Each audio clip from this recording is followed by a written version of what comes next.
This is a video clip taken by my father, John Henry Wood-Kneller, in about 1957-58, when he visited his old pal George Gore in Rouen.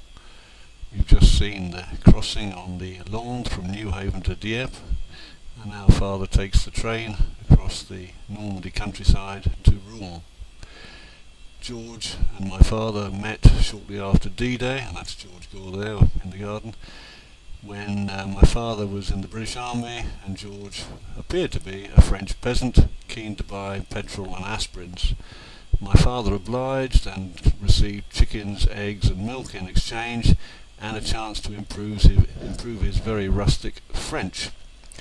After 2 or 3 weeks he met George as usual on the way to the local farm, and was very surprised to be greeted in a broad Lancashire accent. "Hello Jack, how you doing?"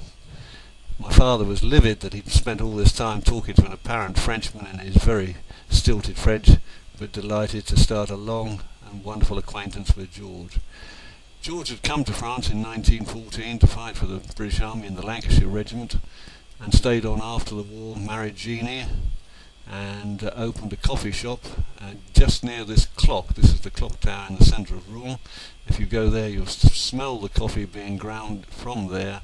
Follow your nose and you'll see over the top of the coffee shop George Gore in beautiful script embedded in the wood. Another little skill that George had, wonderful calligraphy skills, both in wood and with a pen.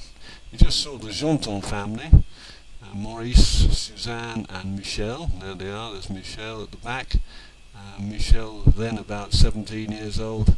I was to meet him just a year later, and at the age of 64, 65 we're still firm friends. The Jeannies met the Gores during the war, or just after the war, became firm friends, and when they were looking for an English boy to exchange with Michel to improve his English and for me to improve my French, I was the lucky one. And there's my father on the left and George on the right, in a typical sparring mode for the camera. This, we think, is in Bois-Guillaume near Rouen, where George had moved out from the centre of town and finished his days many years later in Bois-Guillaume. That's the house, and we visited that many years later, back in the 70s, with my father. The last time he went over there, that was after George had died. I think Mrs. Gore was still alive and we managed to find her.